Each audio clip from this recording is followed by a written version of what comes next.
बुद्धिभिः श्रीमहागणाधिपतये नमः। सदाशिवसमारम्भां शङ्कराचार्यमध्यमाम् अस्मदाचार्यपर्यन्तां वन्दे गुरुपरम्पराम्। श्रुतिस्मृतिपुराणानाम् आलयं करुणालयं नमामि भगवत्शङ्करं लोकशङ्करं। नारायणं नमस्कृत्य नरं चैव नरोत्तमं देवीं सरस्वतीं व्यासं ततो जयमुदीरयेत्। जय गुरुदेव। మొదటి అధ్యాయం పూర్తి చేసాము, రెండో అధ్యాయం స్టార్ట్ చేయాలి.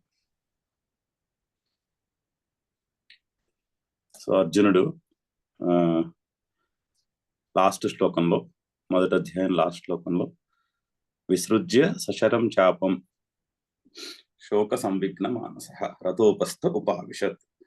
శోకముతో నిండిపోయినటువంటి మనస్సు కలిగిన వాడే తన ధనుర్బాణాలను వదిలేసి రథము పైన కూర్చుండిపోయాను. అంటే యాక్షన్కి రెడీగా ఉండవలసిన మనిషి, ఎంతో ఎంతో గొప్ప యోధుడు అటువంటి అర్జునుడు శోకములో మునిగిపోయి, దుఃఖములో మునిగిపోయి ధనుర్బాణాలను వదిలేసి ఆ రథమే కూర్చుండిపోయాడు. అయితే ఈ విషయము సంజయుడు ధృతరాష్ట్రునికి రిలే చేస్తున్నాడు. జరిగిన విషయాన్ని అతనికి ఏంటి దివ్య దృష్టి ఉంది. అతను యుద్ధరంగంలో జరుగుతున్నది చూస్తూ ధృతరాష్ట్రునికి లైవ్ టెలికాస్ట్ లాగా రిలే చేస్తున్నాడు. అయితే అప్పుడు ఆ టైంకి వచ్చేసరికి ఈ సంభాషణ అంతా జరుగుతోంది కదా. అర్జునుడేమో నేను ఆకాంక్షే విజయం కృష్ణ నచరాజ్యం సుఖానిచ ఇవన్నీ చెప్పాడు, విన్నాం. సో కొంత ధృతరాష్ట్రుని ఫేస్ లో కొంత ఆనందం కనిపించి ఉండొచ్చు సంజయునికి. అంటే ధృతరాష్ట్రుడు మనసులో అనుకుంటున్నాడు, ఓకే అర్జునుడు యుద్ధం చేయనంటున్నాడు, దీంతో ఈ యుద్ధం అయిపోయిందేమో, యుద్ధం చేయకుండానే మన వాళ్ళకి రాజ్యం దొరికేసింది. దుర్యోధనుడు వాళ్ళు కౌరవులు వీళ్ళు యుద్ధం చేయకుండానే నెగ్గేసేటట్టున్నారు రాజ్యాన్ని. సో అందుకని ఏదో బానే ఉందేమో అని అతనికి మనసులో, ధృతరాష్ట్రునికి మనసులో అనిపిస్తూ ఉండొచ్చు. అది గమనించాడు సంజయుడు. అది గమనించి ఉంటాడు సంజయుడు. గమనించి అంత నువ్వు ఆనందించవలసిన అవసరం ఇంకా రాలేదు, విషయం ఏం జరగలేదు అక్కడ అని హెచ్చరిక చేయడానికని చెప్తున్నాడు. హెచ్చరిక చేయడానికని ధృతరాష్ట్రునికి చెప్తున్నాడు అనమాట. అతని మనసులో ఉన్నటువంటి ఆ ఆనందాన్ని కొంచెం మనము దాన్ని ఏమంటారు, చెక్ చేయాలి అనే ఉద్దేశంతో ఈ వాక్యం చెప్తున్నట్టు అనిపిస్తుంది. ఈ వాక్యం చదువుతుంటే చదువుదాము. శ్లోకము, మొదటి శ్లోకము. అత ద్వితీయోధ్యాయ. సంజయ ఉవాచ తం తథా కృపయావిష్టం అశ్రుపూర్ణాకులేక్షణం విషీదంతమిదం వాక్యం ఉవాచ మధుసూదన. సో సంజయుడు ధృతరాష్ట్రునితో పలుకుతున్నాడు. మధుసూదనుడు విషీదంతం అశ్రు కృపయా ఆవిష్టం అశ్రుపూర్ణాకులేక్షణం తం అంటే కృపయా ఆవిష్టం, కృపచేత ఆవరింపబడినటువంటి వాడు ఎవరు? అర్జునుడు. ఆ మూమెంట్ లో, ఆ క్షణములో ఒక పెద్ద కృపచేత, అంటే మనసులో ఒక రకమైనటువంటి జాలి. అంటే యుద్ధానికి భయపడి విరమించుకోవట్లేదు కదా అర్జునుడు. తన వాళ్లను చంపవలసి వస్తోంది అనేటటువంటి ఒక చాలా దయనీయమైనటువంటి ఒక జాలి కలిగేటటువంటి భావోద్వేగం. జాలి అనేది భావోద్వేగంతో నిండిపోయినటువంటి ఆలోచన. సో కృపయా ఆవిష్టం, ఆ కృపచేత ఆవరింపబడినటువంటి వాడు, నిండిపోయినటువంటి వాడు. అశ్రు పూర్ణాకులేక్షణం అంటే కళ్ళలో నీళ్లు వచ్చేస్తున్నాయి, ఆల్మోస్ట్ నీటితో నిండిపోయినటువంటి కళ్ళు కలిగిన వాడు. ఇంకా ఏడవట్లేదు అంతే. అంటే అంతటి దాన్ని ఏమంటారు, అంతటి శోకాన్ని అనుభవిస్తున్నాడు ఆ క్షణంలో అర్జునుడు. విషీదంతం, విషాదం అనుకున్నాం కదా, మొదటి అధ్యాయం పేరు అర్జున విషాద యోగ. సో అతని మనసులో ఉన్నటువంటి విషాదమును అతను భగవంతునితో పంచుకున్నాడు. భగవంతుడైనటువంటి శ్రీకృష్ణునితో పంచుకున్నాడు విషాదాన్ని. అది కూడా చెప్పుకున్నాం. అందుకనే అక్కడ చాప్టర్ లో యోగము అనుంది పేరు, అర్జున విషాద యోగము. విషాదమును మనం నలుగురితోనూ పంచుకుంటే అది యోగం అవ్వదు, అని విషాదాన్ని భగవంతునితో పంచుకుంటే మాత్రం అది యోగం అవుతుంది, యోగమునకు దారితీస్తుంది. సో అందుకని అర్జున విషాద యోగ అన్నారు ముందు చాప్టర్ పేరు, గడిచిన చాప్టర్ యొక్క పేరు. సరే, అది చెప్పుకున్నాం మనం. సో విషాదముతో నిండుకున్నటువంటి అర్జునుడు అటువంటి అర్జునుడు. సో కృపయా ఆవిష్టం అశ్రుపూర్ణాకులేక్షణం విషీదంతం తం ఆ అర్జునుడిని ఈ వాక్యం ఉవాచ, ఈ వాక్యములు పలికిన. ముందు రాబోయే వాక్యాలు పలుకుతున్నాడు. అంటే సంజయుడు ధృతరాష్ట్రుడిని ఇండైరెక్ట్ గా కొంచెము నువ్వంత ఆనందించేక్కర్లేదు, ఇక్కడ శ్రీకృష్ణుడు మాట్లాడబోతున్నాడు ఇప్పుడు అని. అర్జునుడు నేను ధనుర్బాణాలని వదిలేసి వెళ్ళిపోతానంటే ఏమి వెళ్ళిపోనివ్వడు, కంగారు పడిపోకు అని శ్రీకృష్ణుడు చెప్పిన వాక్యాలు చెప్తున్నాడు. అయితే అక్కడ శ్రీకృష్ణుడి సంబోధన చూడండి చక్కగా, మధుసూదన అను. సో శ్రీకృష్ణుడిని మధుసూదన అంటున్నాడు సంజయుడు. సో మధుసూదన అంటే మధువు అనే రాక్షసుని చంపినవాడని అర్థం. మధు కైటబులు అనే ఒక పురాణంలో కథ ఉంది. మధువు కైటబుడు అనే రాక్షసుడు వాళ్ళని విష్ణుమూర్తి సంహరిస్తాడు. అయితే అందులో చాలా చక్కని దాన్ని ఏమంటారు, రూపకం ఉన్నది, చాలా చక్కని ప్రతీక ఉన్నది, సింబాలిజం. సో మధు కైటబులు అంటే, ఈ మధువు కైటబులు అంటే చెవి గులిమి. వాళ్ళు కథలో ఎక్కడి నుంచి పుడతారంటే, ఆ కథలో చెవి గులిమి నుంచి పుడతారు. అంటే కర్ణమలం, చెవిలో ఉండే మలము నుంచి పుడతారు వీళ్ళు, ఈ రాక్షసులు. సో అది అందుకని వాళ్ళు రాగద్వేషములకు ప్రతీక. అంటే మన మనసులో ఒక వ్యక్తి కానీ, ఒక పరిస్థితి కానీ, ఒక విషయమును పట్ల కానీ రాగద్వేషములు ఎలా పుడతాయంటే వినగా పుడతాయి వాళ్ళ గురించి, లేదా ఆ విషయం గురించి విని పుడుతుంది. ఇప్పుడు ఎవరో చెప్తారు, ఫర్ ఎగ్జాంపుల్ నేను స్విట్జర్లాండ్ వెళ్ళి అదేదో ఏంటది యాంగ్ఫ్రో మౌంటైన్ చూసి వచ్చాను, చాలా అందంగా ఉంటుందని చెప్తారు స్నేహితులు. చెప్తే ఆ విషయం పట్ల మనకి ఆసక్తి కలుగుతుంది. ఓహో బాగుంది కదా, నేను కూడా చూస్తే బాగుంది కదా అనే ఆసక్తి కలుగుతుంది. అలాగే ఇతరులు మనని పొగుడుతారు.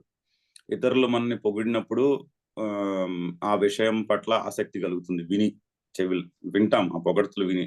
ఇతరులు మనని దూషిస్తారు, దూషించినప్పుడు విని మనకి ఆ మాటల ఎడల ద్వేషం కలుగుతుంది. సో రాగద్వేషములు ఎక్కడి నుంచి పుడతాయంటే సాధారణంగా వినుట వలన పుడతాయి. వినుట ఆర్ ఎక్స్పీరియన్స్, అంటే ఆ వినడం అనేది మనము ఉపలక్షణంగా తీసుకోవచ్చు. వినడం అంటే వినడమే కాదు, వినుట, చూచుట, రుచి చూచుట, స్పర్శ కలుగుట, ఇటువంటి ఎక్స్పీరియన్సెస్ ద్వారా పుడతాయి. సో అందుకని అక్కడ కథలో ఈ మధువు కైటబుడు అనే రాక్షసులు చెవి గులిమి నుంచి పుట్టారు అక్కడ కథలో. సో చాలా చక్కని రూపకం అది, వాళ్ళు రాగద్వేషములకు ప్రతీక.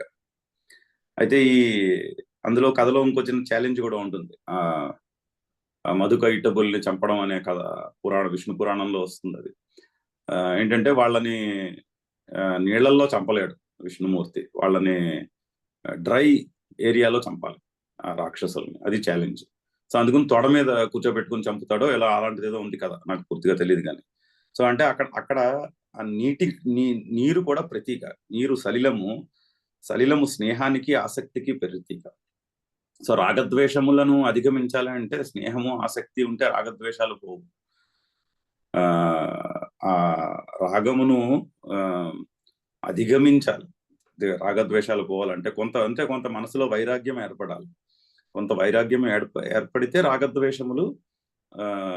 రాగద్వేషములను మనం అధిగమించగలుగుతాం. సో అక్కడ కథలో ప్రతీక అది, ఈ మధు కైటబుల్ అనే రాక్షసులు వాళ్ళు రాగద్వేషములకు ప్రతీక. సో మధుసూదన అంటే అంటే అర్థము ఈ మధువు కైటబులను చంపినవాడు అని అర్థం పరమాత్మ. అంటే ఏమైనది, రాగద్వేషములను అధిగమించిన వాడు అని అర్థం శ్రీకృష్ణుడు. అక్కడ శ్రీకృష్ణుడికి సంబోధన అది చూడండి, ఎంతటి చక్కటి సంబోధన. ఆ కాంటెక్స్ట్ కి సరిపోయేటటువంటి సంబోధన. సో అక్కడ ఆ కాంటెక్స్ట్ లో మనం స్వారస్యం చెప్పుకోవచ్చు. సో అంటే సంజయుడు ధృతరాష్ట్రుణ్ణి అంత నువ్వు కంగారుడు పోక్కర్లేదు, అక్కడ అర్జునుడికి సారథి అయిన శ్రీకృష్ణుడు రాగద్వేషములకు అతీతము, అతను కంప్లీట్ విరాగి. మహాభారతంలో ఉండే క్యారెక్టర్స్ అన్నిటిలోనూ కూడా మోస్ట్ డిటాచ్డ్ ఎవరు అంటే శ్రీకృష్ణుడు అని చెప్పాలి. సో అక్కడ ఉన్నటువంటి మనిషి చాలా డిటాచ్డ్ మనిషి.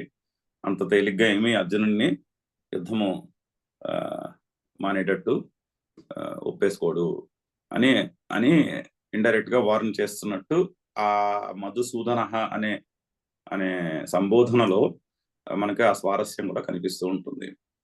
సో రాక్షసుల్ని చంపినటువంటి వాడు, ధర్మాన్ని దుష్ట శిక్షణ శిష్ట రక్షణ కర్తవ్యముగా కలిగినటువంటి వాడు పరమాత్మ స్వయంగా అక్కడ యుద్ధ రంగంలో నుంచుని ఉన్నాడు.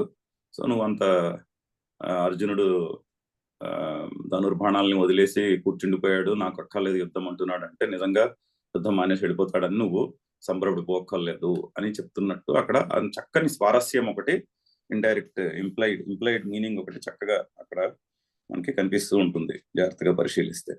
సో మధుసూదనుడు ఈ విధముగా అర్జునునితో పలికెను అని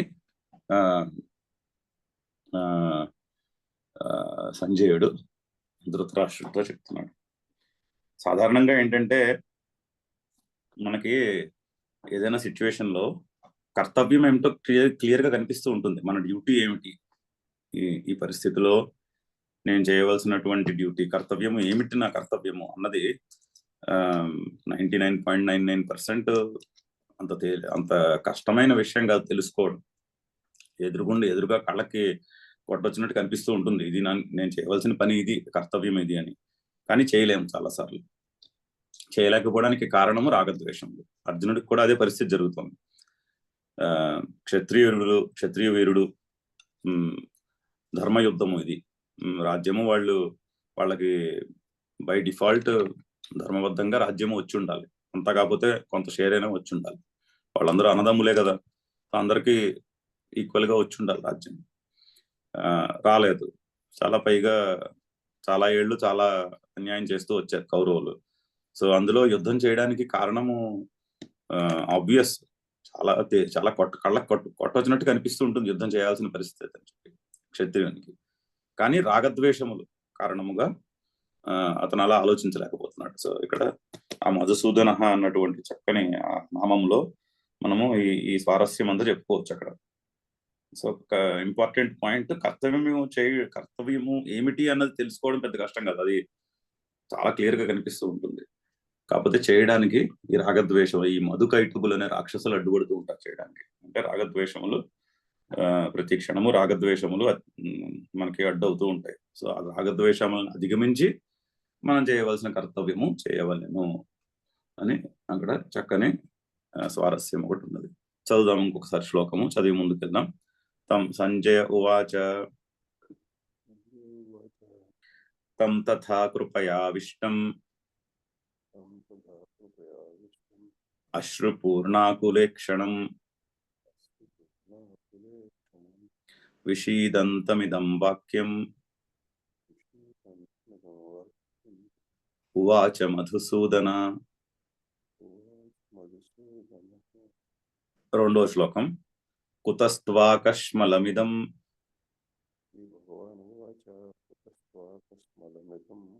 విషమే సముపస్థితం అనార్యజుష్టమస్వర్గ్యం కీర్తికరమర్జున. సో శ్రీకృష్ణుడు అర్జునుడిని చిన్నగా దాని ఏమంటున్నాడు, నిద్ర లేపుతున్నాడు అనమాట. ఓ అర్జున, అనార్యజుష్టం రెండో లైన్లో ఉంది. అనార్యజుష్టం అంటే ఆర్యులకు తగనిది. అంటే అతడు క్షత్రియుడు కదా, క్షత్రియునికి తగదు యుద్ధరంగంలోకి వచ్చి యుద్ధరంగంలో తన పోరాడవలసినటువంటి ఎదుర్కొంటా ఉన్నటువంటి సైన్యాన్ని చూసి నీరు గారిపోవడం అనేది క్షత్రియునికి తగనటువంటి బిహేవియర్. అందుకని అంటున్నాడు అనార్య జుష్టం, ఆర్యునకు తగదు. అందులోనూ సాధారణమైనటువంటి క్షత్రియుడేం కాదు కదా, ఎంతో యోగ్యత కలిగినటువంటి యోధుడు అర్జునుడు. పాండవుల సైడ్ లో ఉన్నటువంటి యోధుల లిస్ట్ లో నెంబర్ 1 టాప్ అగ్రగణ్యుడు. అటువంటి వానికి తగనటువంటి ఇది ఈ విషాదం, యుద్ధ రంగంలో విషాదం రావడం.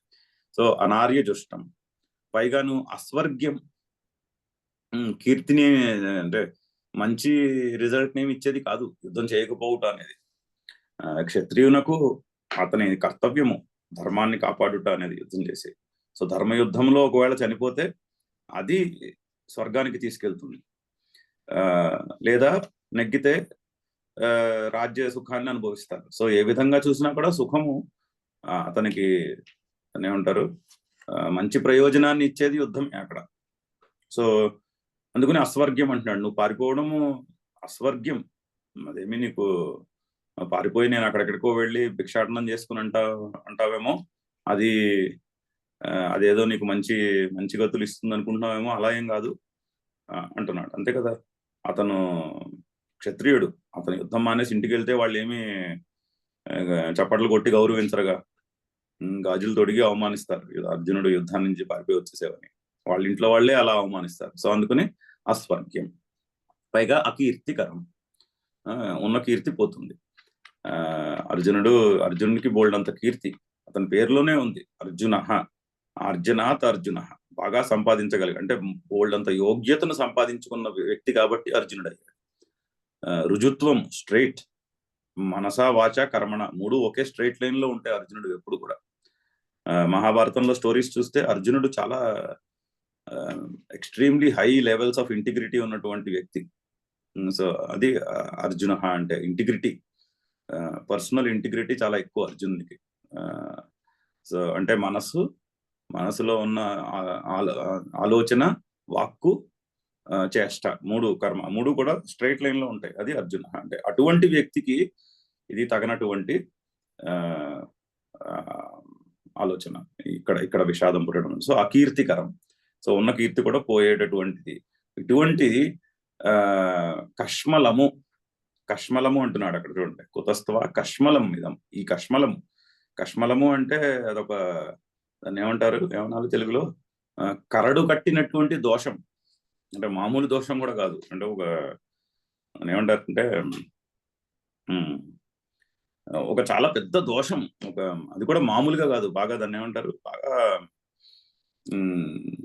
సరైన తెలుగు పదం దొరకట్లేదు, ఒక కుళ్ళిపోయినటువంటి దోషం వంటిది అనమాట కష్మలం అంటే. ఈ కష్మలం ఎక్కడి నుంచి పుట్టిందయ్యా నీకు అని అడుగుతున్నాడు. విషమే సముపస్థితం, విషమే అంటే అదేదో ఇంట్లో ఖాళీగా కూర్చున్నప్పుడు వచ్చినటువంటి ఆలోచన కాదు ఇది అక్కడికి వచ్చి ఇంకంతా అయిపోయింది, అక్కడికి వచ్చేసారు యుద్ధం చేయడానికి, అందరు రెడీ అయిపోయారు. అప్పటి వరకు చేయాల్సిన ప్రయత్నాలన్నీ అయిపోయి ఫైనలీ యుద్ధ రంగానికి వచ్చేసి యుద్ధ బేరీలు మోగించేశాక ఇప్పుడు నాకు దుఃఖం వచ్చింది అంటున్నాడు. సో అటువంటి సమయంలో, అటువంటి క్లిష్టమైనటువంటి సమయంలో కుతః సముపస్థితం, ఎక్కడి నుంచి వచ్చింది, కుతః విషమే సముపస్థితం, ఈ కష్టం కదా ఏంటది, ఈ క్రిటికల్ మూమెంట్ లో, ఇటువంటి సమయంలో ఆ కష్మలం, ఆ దోషము నీ మనసులో ఎక్కడి నుంచి పుడుతున్నది అని శ్రీకృష్ణుడు అర్జునుడిని ప్రశ్నిస్తున్నాడు. ఒక విధంగా దెప్పిపొడుస్తున్నాడు, ఏమిటిది అని దెప్పిపొడుస్తున్నాడు. చదువుదాము. కుతస్త్వా కష్మలమిదం విషమే సముపస్థితం అనార్యజుష్టమస్వర్గ్యం అకీర్తికరమర్జున. 3వ శ్లోకం చదువు, చాలా మంచి శ్లోకము. క్లైబ్యం మాస్మగమః పార్థ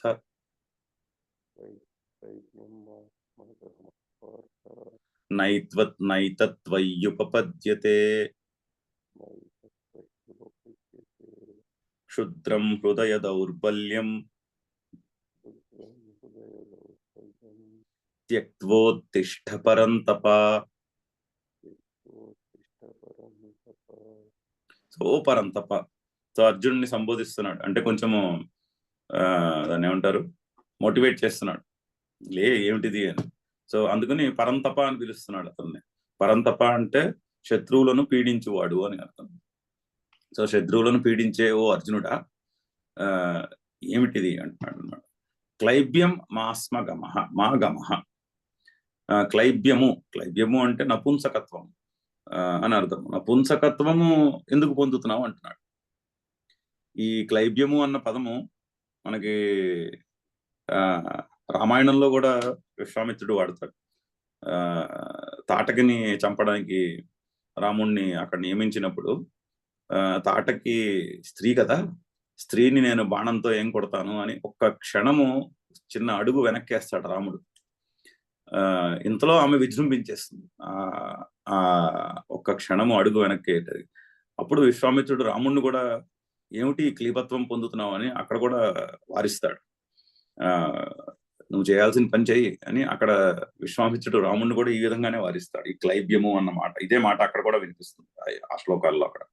సో క్లైబ్యం మా గమః. సో క్లీబత్వమును పొందకు అంటే దీనత్వము, పుంసకత్వము అంటే దీనత్వము. ఏమిటి దీనత్వము లే అంటున్నాడు. గమః పార్థ, ఓ అర్జున, క్లైబ్యం మా గమః స్మ, క్లైబ్యమును పొందకుము. నా ఏతత్ త్వయి ఉపపద్యతే అన్న. ఏతత్ త్వయి ఉపపద్యతలో 4 పదాలు ఉన్నాయి. నా ఏతత్ త్వయి ఉపపద్యతే, త్వయి నీ విషయములో, నీలో, ఏతత్ నా ఉపపద్యతే, ఈ విచారము ఆర్ ఈ విషాదము సరైనది కాదు నీ విషయంలో. అంటే నీ నడవడి, నీ యోగ్యతకు అనుకూలంగా లేదు ఈ నీ ప్రవర్తన అంటున్నాడు. అందుకని క్లైబ్యం. క్షుద్రం హృదయ దౌర్బల్యం, ఈ అనవసరమైనటువంటి ఈ దోషపూరితమైనటువంటి హృదయ దౌర్బల్యము, ఈ మనస్సులో దౌర్బల్యమేమో దీనస్థితి ఏదైతే వచ్చిందో, మనస్సులో పుట్టిన దీనత్వం ఏదైతే ఉందో అది త్యక్త్వా విడిచిపెట్టి ఉత్తిష్ట లే అంటున్నాడు. లేచి నిలబడు అంటున్నాడు. లేచి నన్ను కూర్చుని పోయాడు కదా అక్కడ, లేచి నిలబడు అంటున్నాడు. లేచి నిలబడు, ఉత్తిష్ట. ఈ ఉత్తిష్ట కూడా చాలా మంచి పదము. ఎవరు వివేకానంద స్వామి యొక్క famous statement, awake arise stop not until the goal is reached అంటాడు వివేకానందుడు. అది కఠోపనిషత్తు నుంచి వస్తుంది ఆ వాక్యం. కఠోపనిషత్తులో ఉంటుంది, ఉత్తిష్టత జాగ్రత్త ప్రాప్య వరాన్ని బోధత క్షురస్య ధారా నిశిత దురత్యయ అని చాలా చక్కని వాక్యము కఠోపనిషత్తులో. అందుకే దీనికి, ఈ శ్లోకానికి, ముందు శ్లోకానికి ఔత్థానిక ఉపనిషత్తులు అని కూడా పేరు. ఈ 2 శ్లోకాలకి, కృష్ణుడు చెప్తున్న ఈ 2 వాక్యాలకి. సో అంటే దీనత్వము మనసులో మనకు కూడా జరుగుతూ ఉంటుంది. మనసులో ఒక రకమైనటువంటి దీనత్వం పొంది ఒకసారి చెతికిలి పడిపోతూ ఉంటాం. అప్పుడు ఆ దీనత్వం నుంచి, ఆ జాలితో కూడిపోయినటువంటి ఆ స్థితి నుంచి లేచి నిలబడాలి. లేచి నిలబడి చేయాల్సింది చేయాలి. అది ఉపనిషత్తు యొక్క ప్రేరణ. ఉత్తిష్టత జాగ్రత్త, అవేక్ అరైజ్ అని చాలా చక్కగా దాన్ని వివేకానంద స్వామి ఇంగ్లీష్ లో కూడా ట్రాన్స్లేట్ చేశారు. చాలా మంచి క్లారియన్ కాల్ వివేకానంద స్వామిది, అవేక్ అరైజ్ అంటూ. సో ఆ విధంగా ఇక్కడ అర్జునుడిని అలాగే ఈయన ఆ మనసుకు పట్టేసినటువంటి ఆ శోకం నుంచి బయటికి లేవదీస్తున్నాడు అనమాట. ఉత్తిష్ట అంటున్నాడు.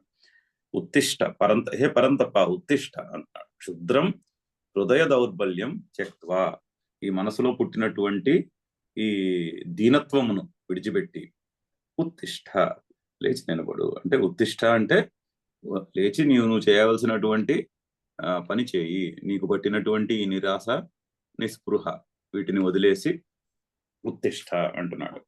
లేచి నిలబడు, లేచి నిలబడి నువ్వు చేయవలసినటువంటి కర్తవ్యము చేయవయ్యా అని అక్కడ అక్కడ అక్కడ అందులో భావము. చదువుదాం ఇంకొకసారి శ్లోకము. క్లైబ్యం మాస్మగమ పార్థ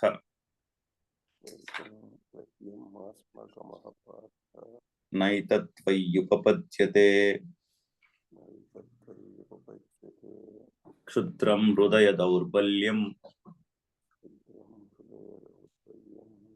త్యక్త్వోత్తిష్ఠత్ పరంతప. సో అయిపోయింది కృష్ణుడు చెప్పడం 2 వాక్యాలు. ఇప్పుడు మళ్ళీ అర్జునుడు చెప్తున్నాడు. సో ఎక్కడి నుంచి క్వశ్చన్ వేశాడు కదా, ఎక్కడి నుంచి పుట్టిందయ్యా ఈ ఈ కష్మలము, ఇటువంటి పరిస్థితిలో ఎక్కడి నుంచి పుట్టింది అంటున్నాడు కదా. అదే అర్జునుడు ఇంకొకసారి తన మనసులో పుట్టినటువంటి బాధను ఇంకొకసారి వ్యక్తం చేసి ఊరుకోబోతున్నాడు. సో చెప్తున్నాడు, అర్జున ఉవాచ కథం భీష్మమహం సంఖ్యే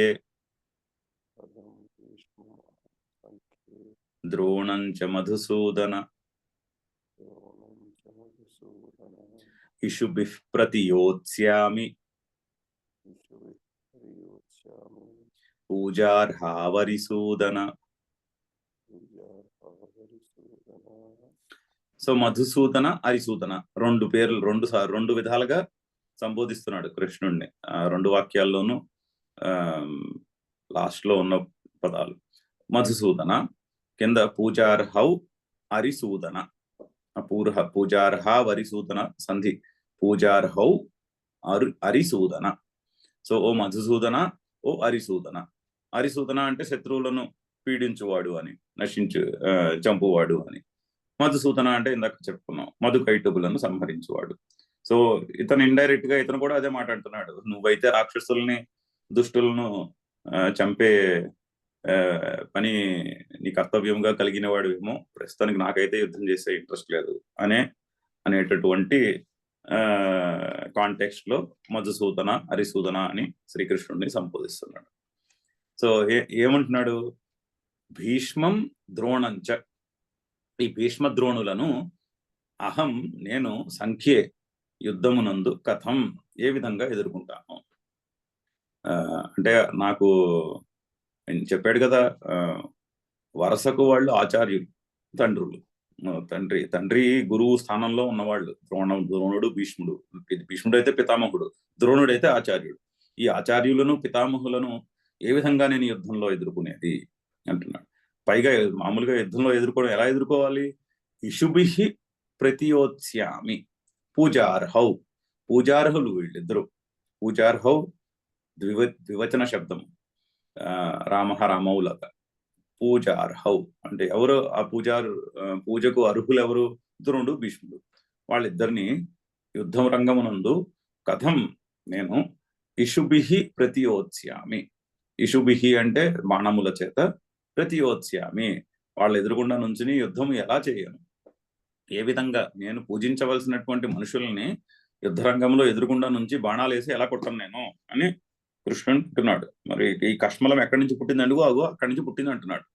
ఇప్పుడు నాకు తాతగారు, నాకు ఆచార్యుడు అయినటువంటి భీష్మ ద్రోణులను యుద్ధంలో వాళ్ళు ఎదురుగుండా నుంచి బాణాలు వేసి కొట్టాలి వాడిని, నేను అది ఎలా చేయను నేను అని అడుగుతున్నాడు శ్రీకృష్ణుడిని. చూసాం మనం మొదటి చాప్టర్ లో ఈ యొక్క ఆలోచన అదే చెప్తున్నాడు. ఇంకా ఇంకొకసారి ఈ శ్లోకం చదువుదాం. శ్లోకం చదివి ముందుకెళ్దాం.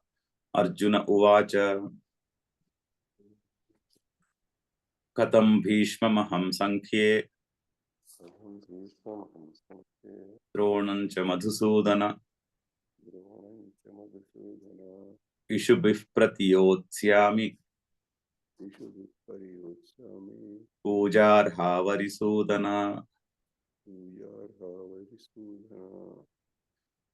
నెక్స్ట్ శ్లోకము, 5వ శ్లోకము. గురూణ హత్వా హి మహానుభావాన్ శ్రేయో భోక్తుం భైక్ష్యమపీహ లోకే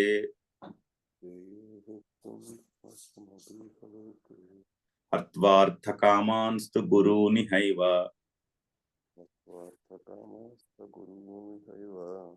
భుంజీయ భోగాన్ రుధిర ప్రదిగ్ధాన్.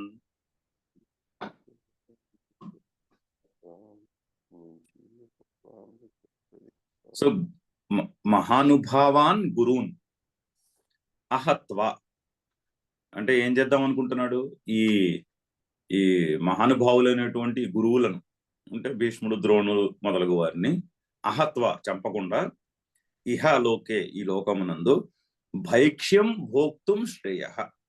భైక్ష్యము అంటే భిక్షాటనము చేసి తినేదాన్ని భైక్ష్యం అంటారు. భిక్షాటన చేసి సంపాదించుకున్న భోజనాన్ని భైక్ష్యము అంటారు. సో వీళ్ళని చంపుట మానేసి భైక్ష్యమపి ఇహలోకే, భైక్ష్యమపి ఇహలోకే, ఈ లోకమునందు భైక్ష్యము భోక్తుం శ్రేయ, భైక్ష్యము తినుటయే మేలని, భిక్షం అడుక్కుని తినుటయే మేలని నేను తలంచుతున్నాను. అంటే నేను యుద్ధం చేయకుండా నేను ఏ సన్యాసం పుచ్చేసుకుంటాను, సన్యాసం పుచ్చేసుకుని చక్కగా నలుగురిళ్లలోనూ భిక్షాటనం చేసి భోంచేస్తాను కదా అంటున్నాడు. అదే బెటర్ కదా అంటున్నాడు. అంటే యుద్ధము చేసి భీష్మద్రోణులు మొదలగు గురువులను బాణాలతో కొట్టి వాళ్ళని చంపి యుద్ధము ద్వారా నాకు లభించే ఉత్తమ గతులను పొందుట కంటే నేను భిక్షం అణుక్కుని తినుటయే మేలు కదా అంటున్నాడు. చూడండి ఎటువంటి స్టేట్మెంట్ చేస్తున్నాడు ఆయన యుద్ధరంగంలో, అర్జునుడు అంతటి వాడు. పైగా ఆ అర్ధకామాన్ గురూన్ హత్వా, ఏదో నేను యుద్ధము చేసి ఏదో పెద్ద పెద్ద దాన్ని ఏమంటారు, ఒక మంచి ప్రయోజనాన్ని సాధించేస్తానేమో అనుకోవట్లేదు. ఏమవుతుంది యుద్ధంలో? అర్ధకామాన్ గురువులను హత్వా, చంపి. ఎటువంటి గురువులు వాళ్ళు అర్ధకామముల గురించి యుద్ధం చేస్తున్నారు, అంతే కదా. ఇప్పుడు గురువుతో ఎలా ఉండాలి వ్యవహారము? ఇప్పుడు గురువు ఉన్నారు అనుకోండి, మనం గురువు దగ్గర ఏదో నేర్చుకుంటాం. గురువు దగ్గర నేర్చుకుంటే ఏమవుతుంది? సాధారణంగా గురువుకి ఏదో అపేక్ష ఉంటుంది, నాకేదో గురుదక్షిణ ఇస్తారని. ఇప్పుడు స్కూల్లో టీచర్ ఉన్నారనుకోండి, టీచర్కి మనం ఇవ్వాల్సినటువంటి గురుదక్షిణ ఇచ్చేసుకోవాలి. సో వాళ్ళకి ఏమైనా అటువంటి దాని ఏమంటారు ఎక్స్పెక్టేషన్ ఉందనుకోండి, ఉండొచ్చు, తప్పు లేదు. ఉంటే ఆ ఎక్స్పెక్టేషన్ కి ఇన్ రిటర్న్ వాళ్ళు మనకి విద్యను ఇచ్చినందుకు వాళ్ళకి ఇన్ రిటర్న్ ఏదో చేసి పెట్టాలి, either through kind or cash. వాళ్ళకి ఇవ్వాల్సినటువంటిది గురుదక్షిణ ఇచ్చేసుకోవాలి. అలా ఉండాలే కానీ అటువంటి గురువులను, సాధారణంగా గురువులకు అర్ధకామముల యొక్క అపేక్ష ఉంటుంది. స్టూడెంట్స్ నాకేదో చేసి పెడతారన్న అపేక్ష ఉంటుంది. అటువంటి గురువులను చంపేసి ఏం చేయాలి? ఇప్పుడు చంపేసి ఏదో నేను యుద్ధంలో వీళ్ళందరినీ చంపేసి ఉత్తమ గతులు రాజ్యాన్ని వెళ్ళేయడమో లేదా యుద్ధంలో చనిపోతే స్వర్గానికి వెళ్ళిపోవడమే కాదు ఇక్కడ జరుగుతున్నది. ఈ లోకంలోనే అర్ధకామాన్ గురువున్ హత్వా, అర్ధకామములను ఆశించుచున్నటువంటి గురువులను చంపేసి ఏం చేస్తాను? రుధిర ప్రదిగ్ధాన్ భోగాన్ భుంజీయ. రుధిర ప్రదిగ్ధాన్, రుధిరము అంటే రక్తం, రక్తంతో నిండినటువంటి, అంటే యుద్ధం యొక్క ఫలితం అలాగే ఉంటుంది అంటున్నాడు. రక్తముతో కలిసిపోయినటువంటి భోగములు అంటే యుద్ధములో వీళ్ళందరినీ చంపి నేను రాజ్య సుఖం వెళ్ళాలంటే మరి వాళ్ళందరి రక్తము ఆ భోగమునకు నేను వాడుకుంటున్నట్టే లెక్క కదా అంటున్నాడు. సో రుధిర ప్రదిగ్ధాన్ భోగాన్ భుంజి, ఏదో పెద్ద ఈ యుద్ధం చేస్తే నాకేం ఉత్తమ గతులు ఏం పట్టవు, ఇగో ఇటువంటి గతులు పడతాయి నాకు. కావాల్సినటువంటి వాళ్ళని గురువులను చంపేసుకుని వాళ్ళకి గురుదక్షిణ ఇచ్చుకోకుండా వాళ్ళని చంపేసి యుద్ధంలో పైగా ఆ రక్తంతో కూడుకున్నటువంటి ఈ భోగములను నేను ఇప్పుడు అనుభవించాలి. ఇప్పుడు నన్ను అయ్యా కృష్ణ, ఇప్పుడు నన్ను అటువంటి పని చేయమంటున్నావా, అటువంటి పని చేయడానికి నియమిస్తున్నావా అని కృష్ణుణ్ణి అడుగుతున్నాడు. ఎందుకంటే ఆయన ఉత్తిష్ట అంటున్నాడు కదా, లేచి నిలబడి నీ పని నువ్వు చేయంటున్నాడు. అందుకని శ్రీకృష్ణుణ్ణి ఆ విధంగా ఆయన ప్రశ్నిస్తున్నాడు. అంటే ఇప్పుడు నేను నిలబడి వీళ్ళని చంపేసి నా గురువులను చంపేసుకుని ఆ రక్తంతో కూడుకున్నటువంటి భోగములను నేను నన్ను అనుభవించమంటున్నావా అని శ్రీకృష్ణుణ్ణి ప్రశ్నిస్తున్నాడు. శ్రీకృష్ణుడు చేస్తున్నటువంటి ఉత్తిష్ట లే అంటున్నాడు కదా, ఈ కష్మలం ఎక్కడి నుంచి పుట్టింది, లేచి నిలబడి అంటున్నాడు. అందుకని ఈ విధంగా సమాధానం చెప్తున్నాడు. చదువుదాం ఇంకొకసారి శ్లోకము. గురూన హత్వా హి మహానుభావాన్ శ్రేయో భోక్తుం భైక్ష్యమపీహ లోకే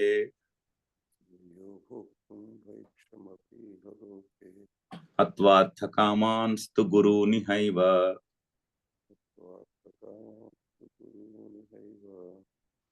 భుంజీయ భోగాన్ రుధిర ప్రదిగ్ధాన్.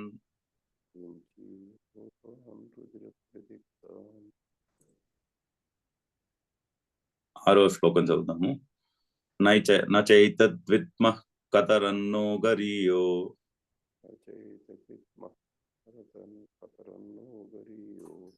యద్వా జయేమ యది వా నో జయేయుః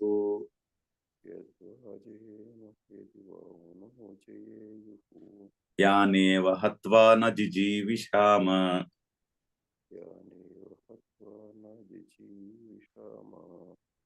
తేవ స్థితాః ప్రముఖే ధార్తరాష్ట్రాః.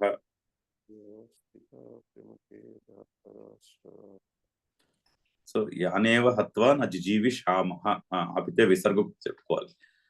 తే అవస్థితాః ప్రముఖే ధార్తరాష్ట్రాః. నచ ఏతత్ విద్మః కతరన్నో గరీయో యద్వా జయేమ యది వానో జయేయుః. యద్వా జయేమ యది వానో యది వా నః జయేయుః. మనము నెగ్గిన, యద్వా జయేమ ఒకవేళ మనము ఈ యుద్ధాన్ని నెగ్గిన, యది వా నః జయేయుః వాళ్ళు ఈ యుద్ధాన్ని నెగ్గిన, కతరన్నః నః కతరన్ గరీయః. ఇందులో ఏది మంచిది, ఏది చెడ్డది, ఏది గొప్పది, ఏది చెడ్డది, ఏది తక్కువది. కతరత్ గరీయః. గరీయః అంటే గొప్పది అని అర్థం.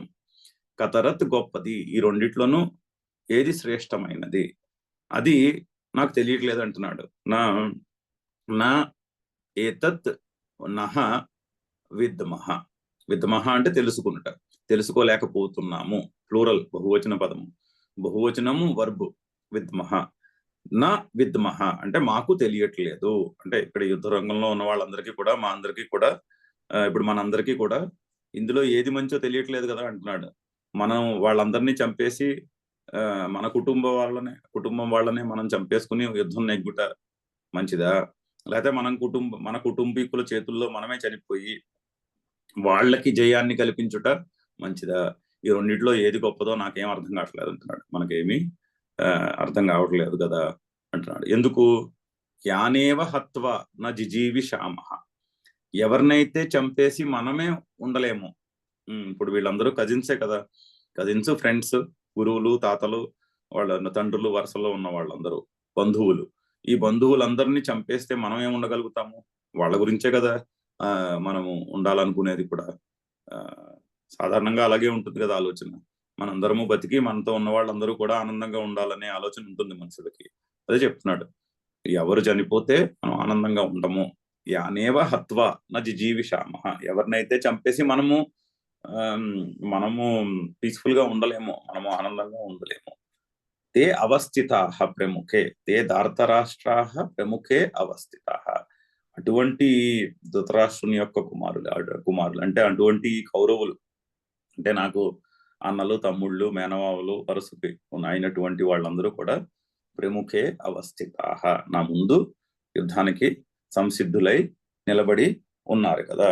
అదే ఎవరినైతే చంపితే బోళ్ళంత దుఃఖము కలుగుతుందో వాళ్లే ఇక్కడికి వచ్చి చనిపోవడానికి రెడీగా అయి ఉన్నారు కదా అని శ్రీకృష్ణుడికి తెలియజేస్తున్నాడు. చదువుదాం శ్లోకము. నచైతద్విద్మః కతరన్నో గరీయో యద్వా జయేమ యది వా నో జయేయుః.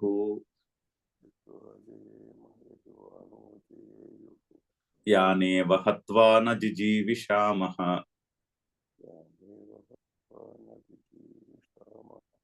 తేవ స్థితాః ప్రముఖే ధార్తరాష్ట్రాః.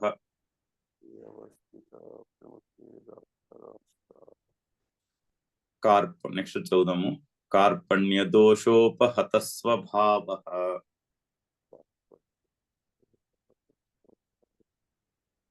పృచ్ఛామి త్వాం ధర్మ సమ్మూఢచేతాః.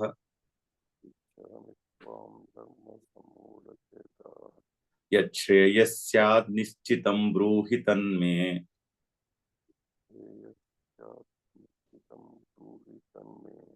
శిష్యస్తేహం షాధి మాం త్వాం ప్రపన్నం.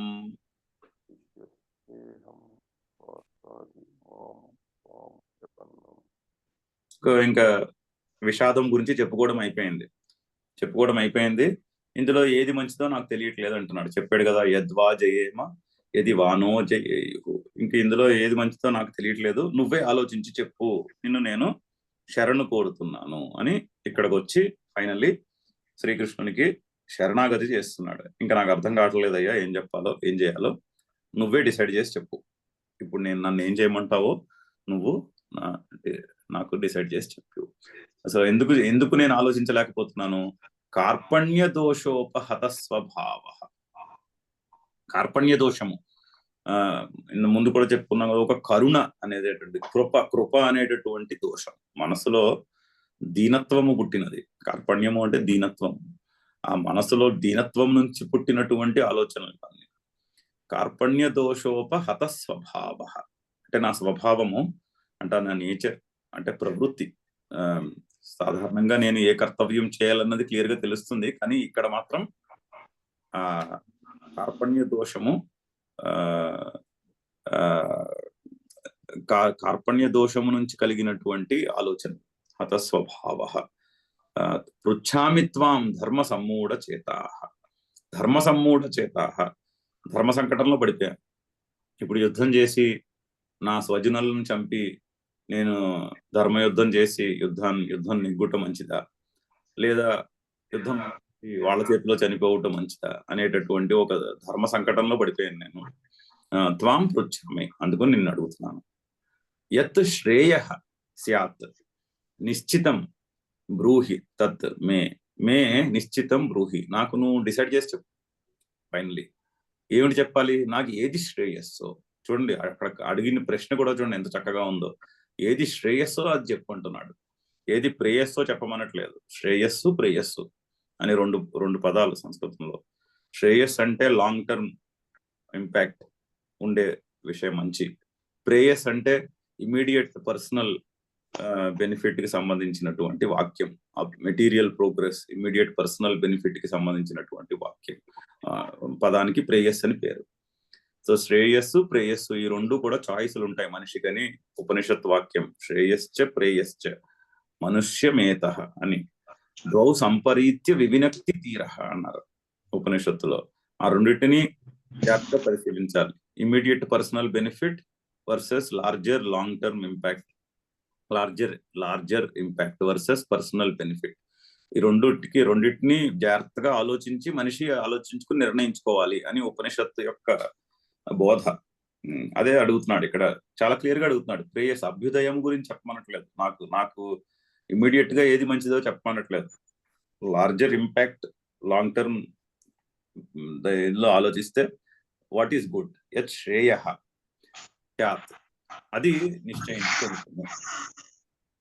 శిష్య తే అహం తే శిష్య, నేను నీ శిష్యుడిని. సో ఈజ్ త్వాం ప్రపన్నం, నిన్ను శరణు వేడుతున్నాను. సో అక్కడ శరణాగతి చేస్తున్నాడు. శరణాగతిని చేసి నేను నీకు శిష్యుడును అంటున్నాడు. ఈ శిష్యుల్లో కూడా 3 కేటగిరీలు ఉన్నాయని చెప్తారు మహాత్ములు, గురుదేవులు కూడా చెప్పారు అక్కడ. విద్యార్థి అంటే విద్యను నేర్చుకొనుట, అంటే ఇన్ఫర్మేషన్ సీకర్ కి విద్యార్థి అని పేరు. అంటే కొంత గివ్ అండ్ టేక్ ఉంటుంది. నేను ఏదో ఫీజు కడతాను, నేను దానికి in return I get what I want from in terms of information are knowledge. దాన్ని విద్యార్థి అంటారు. అంతేవాసి అంటే గురువుకు దగ్గరగా ఉండేవాడు. గురువుతో ఎప్పుడు సామీప్యము, అంటే ఫిజికల్ సామీప్యం అయి ఉండొచ్చు, లేదా ఎంతసేపు గురువు యొక్క ఆలోచనతో ఉండేవాడు. దాన్ని అంతేవాసి అంటారు. అంటే గురువుతో ఉండి గురువుకి సపర్యలు చేసి గురువుకి కావాల్సింది చేసి పెడుతూ తనకు కావాల్సిన విద్యను గురువు దగ్గర నుంచి పొందుట, దాన్ని అంతేవాసి అంటారు. మూడవది శిష్యుడు. శిష్య అంటే శరణాగతి, surrender, complete surrender to the master. అంటే తనను పూర్తిగా తన గురువు యొక్క దాన్ని ఏమంటారు, సాధనము కింద శరణాగతి చేయుట. అయ్యా నేను నీ శిష్యుడిని, నువ్వు ఎలా చేయమంటే నేను అది చేయడానికి రెడీ, నువ్వేం చెప్తే అది చేయడానికి రెడీ నేను. అది శిష్య అన్న మాటలో అర్థం. సో అందుకని చెప్తున్నాడు, తే శిష్య అహం, నేను నీ శిష్యుడిని. ఇప్పుడు ప్రస్తుతానికి నన్ను నీవు శిష్యుడిగా అనుగ్రహించి నాకు నువ్వు శ్రేయస్సేదో అది బోధించు. నాకు ఏదైతే మంచి ప్రయోజనాన్ని ఇస్తుందో, ఫలము అడగట్లేదు, నాకు ఏదైతే మంచి ప్రయోజనాన్ని ఇస్తుందో అది నాకు చెప్పుము. త్వాం ప్రపన్నం, నిన్ను నేను శరణాగతి చేస్తున్నాను. సో ఈ శరణాగతి అనేది చాలా అర్థం చేసుకోవాల్సినటువంటి పదం. శరణము అంటే సంస్కృతంలో గృహము రక్షణ అని అర్థం. గృహ రక్షిత్రోహు, గృహము రక్షణము అనే ఒక రెండు మీనింగ్స్ లో శరణం అనే పదాన్ని వాడతారు. అంటే గృహము అంటే అక్కడ ఇన్నర్ కంఫర్ట్, ఫుల్నెస్ కి సూచన. సో దట్ విచ్ గివ్స్, శరణాగతి అంటే ఏమిటి, దానివల్ల ఒక రకమైనటువంటి పరిపూర్ణత్వము అనుభవానికి రావాలి, అది శరణాగతి. లేమితో చేసేది శరణాగతి కాదు, లేమిని పుట్టించేది శరణాగతి కాదు. ఇది లేదు, ఇది నాకు ఇవ్వు, అది శరణాగతి అవ్వదు. శరణాగతి అంటే నేను నీ వాడను, నన్ను నేను నీకు సాధనము కింద సమర్పించుకుంటున్నాను, నువ్వు ఏది చెప్తే అది చేస్తాను, అది శరణాగతి. అలా చేయుటలో ఒక రకమైనటువంటి ఇన్నర్ కంఫర్ట్ బిల్డ్ అవుతుంది, inner comfort and fullness build అవుతుంది, అండ్ సేఫ్టీ, రక్షణ. నీ నీ నీ రక్షణలో ఉన్నవాడిని, నువ్వే నా మంచి బాగులు నువ్వే చూసుకో, నువ్వే తెలియజేయి నేనేం చేయాలో, చేస్తాను, నువ్వేం చెప్తే నేను అది చేస్తాను అనేటటువంటి, నువ్వేం చెప్పినా చేయడానికి నేను రెడీ అని ఆయన ఆ స్టేట్ ఆఫ్ మైండ్కి వచ్చాడు ఫైనల్లీ. ఆ విషాదం నుంచి బయటపడుతున్నాడు అనమాట. విషాదం నుంచి బయటపడి నువ్వు చెప్పింది వినడానికి నేను రెడీ ఇప్పుడు అనే స్టేట్ ఆఫ్ మైండ్ కి వచ్చాడు. అంటే కొంత కుదుట పడుతున్నాడని కూడా అక్కడ సైన్. కుదుట పడకపోతే శరణాగతి చేయలేము. రథోపస్థ ఉపావిశత్ అన్నారు కదా, శోక సంవిఘ్న మానస, లాస్ట్ శ్లోకం, లాస్ట్ చాప్టర్ ఎండింగ్. సో శోకంతో కూడుకున్న వాడై అక్కడ కూలబడిపోయినటువంటి వాడు కొంచెం తనని తాను కొంచెము లేవనెత్తుకుని, సరే నేను నీకు శరణాగతి చేస్తున్నాను, ఇప్పుడు నువ్వు చెప్పింది వినడానికి, నువ్వు చెప్పింది చేయడానికి నేను రెడీ. సో నన్ను నువ్వు శిష్యుడిగా పరిగణించి నాకు ఏది శ్రేయస్సు, అది చాలా ఇంపార్టెంట్ పదం. ఎస్ శ్రేయ, ఫలము గురించో బెనిఫిట్ గురించో అడగట్లేదు, ఏది నాకు మంచిది, ప్రయోజనం ఏమిటి, ఆ మంచి ప్రయోజనం ఏదైతే ఇస్తుందో అటువంటి విషయాన్ని నువ్వు పూర్తిగా ఆలోచించి నిర్ణయించి ఫైనల్ చేసి నిశ్చితం తన్ మే బ్రూహి, అది నాకు చెప్పుము, నువ్వు చెప్పింది నేను చేస్తాను అని ఇక్కడికి వచ్చేసరికి ఆయన శరణాగతి చేశాడు. సో ఒక ఇన్స్ట్రక్షన్ తీసుకుందుకు మానసికంగా నేను రెడీ అని అక్కడ అర్జునుడు సూచిస్తున్నాడు. అయ్యా నువ్వు చెప్పింది వినడానికి నేను రెడీ, నా మనసులో ఇటువంటి ఆలోచనలు అన్ని తిరుగుతున్నాయి, కానీ finally I'm now ready to listen to what ever is your advice అని చెప్తున్నాడు శ్రీకృష్ణుడికి. చదివేసి అర్థం ఇక్కడతోటి. కార్పణ్య దోషోపహత స్వభావః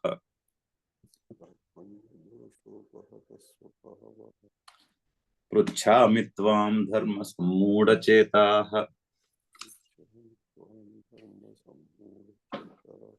యచ్ఛ్రేయస్యాత్ నిశ్చితం బ్రూహి తన్మే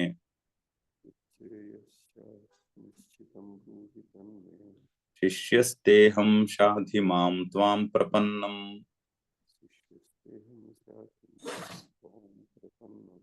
సో ఇక్కడతో ఆపి ఇంకొక 2 శ్లోకాలు ఉన్నాయి, ఆ తర్వాత శ్రీకృష్ణుని యొక్క ఇన్స్ట్రక్షన్ స్టార్ట్ అవుతుంది. మెల్లగా ఇన్స్ట్రక్షన్ నుంచి మొదలు పెడదాం వచ్చే క్లాస్లో. ఓం పూర్ణమదః పూర్ణమిదం పూర్ణాత్ పూర్ణముదచ్యతే పూర్ణస్య పూర్ణమాదాయ పూర్ణమేవావశిష్యతే. ఓం శాంతి శాంతి శాంతి. హరి ఓం.